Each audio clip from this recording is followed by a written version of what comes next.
Hindi ko batid kung sino ang iyong nakausap. Ngunit nagtungo ako rito upang iulat sa iyo na nakita ko na si Hagorn at magkasama na sila ni Matena. At saan mo sila huling nakita? Halika, sumama ka sa akin.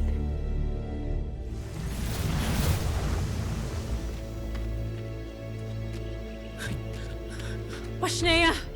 Wala na ang mga lapastangan. Nasaan sina Hagorn at si Mitena? Hindi ko batid. Baka nagtatago sila.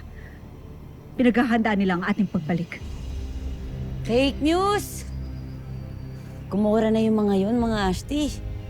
Marahil ay itutuloy nila ang kanilang paglusob. Saan sila lulusob? Pirena, isama mo si Mira at si Lira. Kayo ang magbantay sa Hatoria. Danaya, ikaw sa Adamya. Ako naman sa Lereo. At si Ermea sa Sapiro. Kailangan natin ihanda ang ating mga sarili. Pati na rin ang ating mga kaharian. Masusunod, Hara. Tayo na.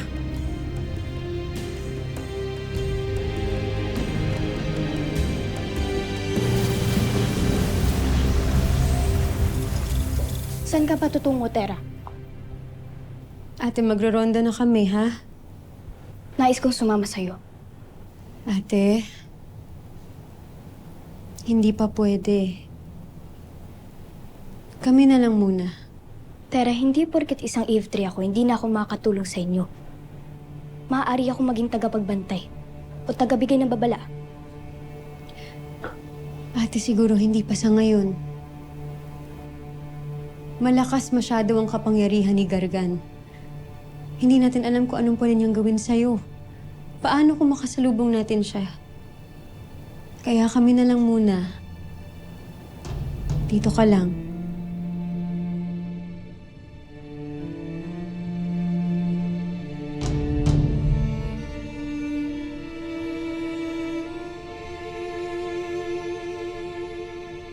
Eko radio, ate.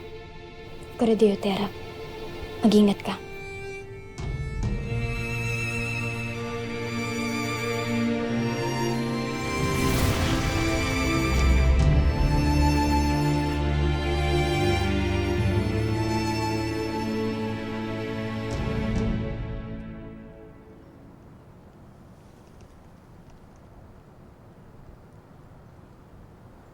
Tingnan nyo.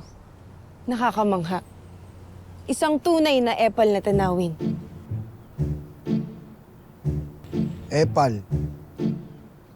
Yan ba talaga ang pangalan ng lugar na iyan? Hindi. Ang sabi sa akin ni Tera at Dea, ang kahulugan ng epal ay maganda. Yun ba talaga ang kahulugan ng salitang epal, Tera?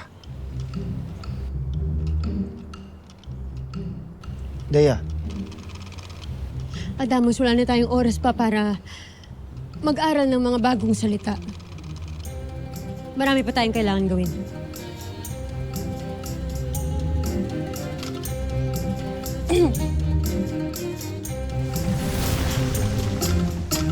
Saan sila tutungo? Susundan natin sila.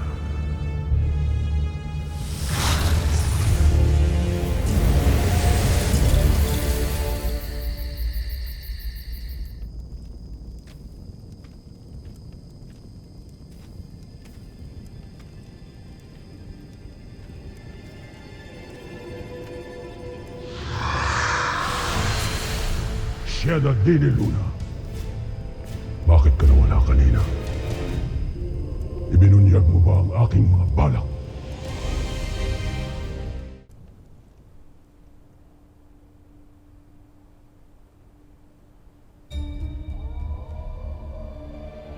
Mukhang may isang digmaan na naman tayong kaharapin.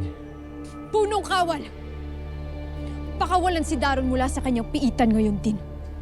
Kailangan na natin siya. Hindi maaari. Kailanman na hindi dapat maging malaya ang dating kaaway. At ang kaaway na yun ay maaari natin maging kapanalig. Kilala niya si Mitena at tiyak kong alam niya kung paano mag-isip si Mitena. Pinuntabon kailangan natin siya. Tama ang ate Lara. Ang panahon ngayon ay mapanganib. Kailangan natin ng tulong. Galing man ito sa kasangga o sa dating kaaway.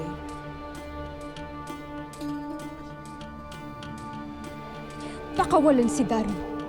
Ngayon din! Masusunod, mahal na Hara.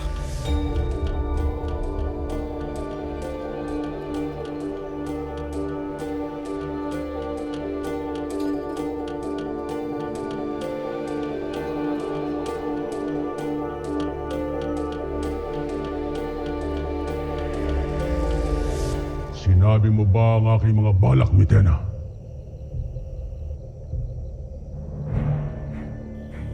Bakit ko naman gagawin iyon? Kung ganun, bakit naghahanda sila? Bakit tila alam nila na tayo'y lulusob? Batid nila na magkasama tayo, hindi ba?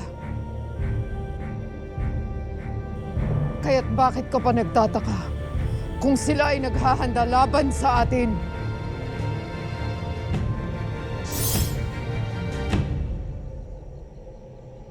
Ito ang tandaan mo, Mitena.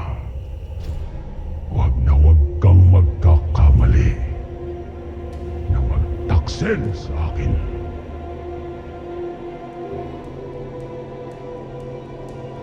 At titiyakin ko ang iyong kamatayan.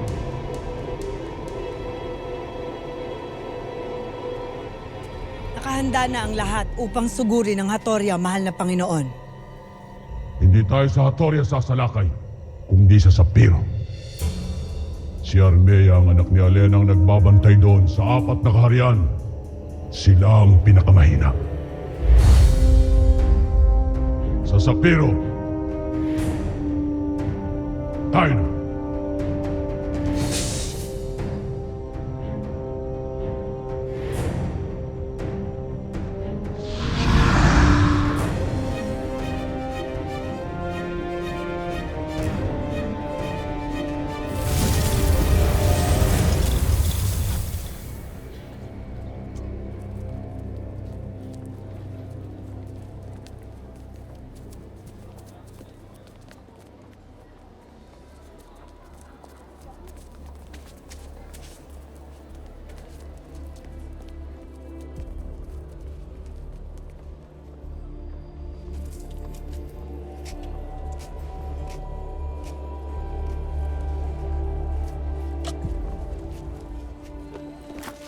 Ren! Hoy!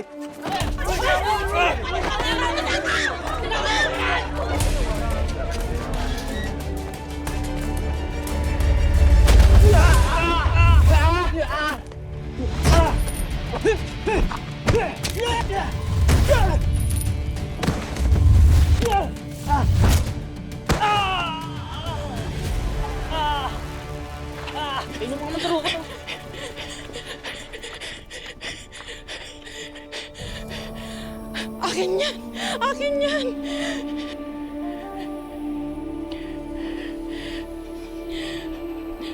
Maraming salamat.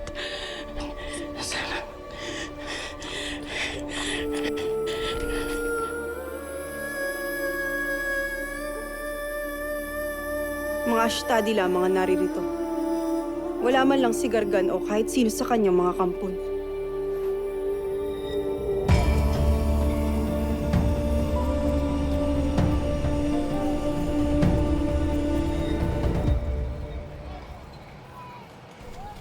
Payapa ang paligid. Tila walang palatandaan na may naganap na kaguluhan. Sino sa mga nilalang na ito ang mag-aakalang hindi tayo isa sa kanila?